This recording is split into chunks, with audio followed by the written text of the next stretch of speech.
And nothing beats a trail to travel farther every day. I'd rather have lake and trees and rock than a hideaway in a southern box.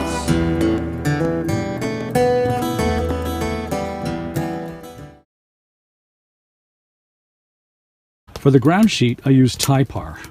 You can see it there, building wrap. Wonderful stuff. It's water resistant, but it does breathe. Anyway, the bottom of your sleeping bags do not get wet. It doesn't slide around, it's warm to touch, and it's fire resistant. I have another piece right there beside the stove, and those pieces will drape down and stop the fire from melting out from underneath the sleeping area. The other thing we have in here is a barrier log.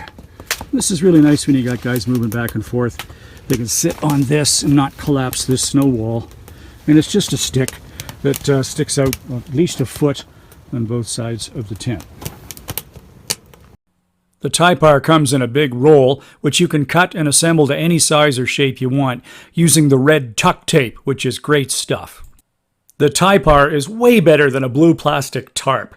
The tarps are slippery, slidey, they're noisy, and they're always cold. You can use a canvas tarp, of course, which is quite pleasant, but the Typar is much lighter and folds up smaller, which is really important on a hand-hauling sled trip. The next layer we use are foam pads. Not fancy, not expensive, just straightforward foam pads. And that's what we sit on during the day. We want to make sure that when we plunk ourselves down, we don't do that onto a thermarest and then put a hole in it. But for sleeping, the inflatable thermarest pads are just wonderful. You can buy them in whatever width and thickness you're comfortable with. And that stack of Typar, foam pad, and thermarest is really quite efficient, and no hint of the cold will come up through that. It's important to understand that snow is actually warmer than the air in the middle of the night. Many animals take advantage of it. We don't keep a fire going in the stove all night because it interrupts your sleep too much. So by about 4 o'clock in the morning, it can be 30 below in the tent. So you don't want any of that 30 below air underneath you. And that's why we've never opted for cots, which of course are too heavy to drag around with you all day anyway. And as for hammocks, they're just not practical in a wall tent setup, particularly when you have more than one person. As for the sleeping bag, if someone was going to give me a Woods 5-star $1,000 down bag, I'd take it, but it's not really necessary. I decided back in the mid-1980s that what I would try would be to nest 2 down bags, stuff one inside the other. Each one was rated for -5, and you can sleep under 1, 2, or 3 layers. This worked really well, and I was able to use those down bags individually for camping for the rest of the year. Anyway, down is absolutely the best fill for winter camping bags, as long as you have a heat source, a warm tent where you can dry the bag out. It's light and it squishes down small for easy packing onto the sleds. As for me personally, I'm a cold sleeper. My body shuts down at night and I need a lot of bedding. Those 2 bags, and they were Mountain Equipment Co-op Signets, each rated at -5, delivered a stack of down that was good for me to about -30.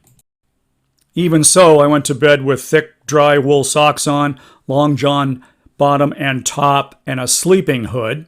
And if I figured the night was going to be colder than that, I simply wore more clothes. That whole thing about sleeping naked is warmer, that's nonsense.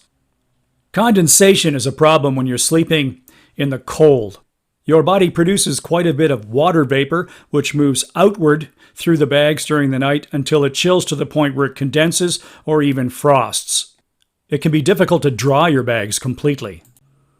And one of the best ways I found to deal with that is to have a light wool or fleece blanket and just throw that over the top of everything. And often then the moisture will stay as vapor, make it out of your bag through the fleece or the wool blanket, and then condense on the top of that. And all those little hairs on the fleece or the wool, they're all covered in frost next morning.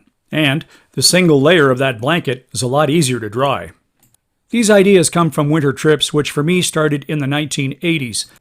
And the focus is hand-hauling on toboggans and sleds. For that, lightness and compactness is everything. Human beings are terrible sled dogs.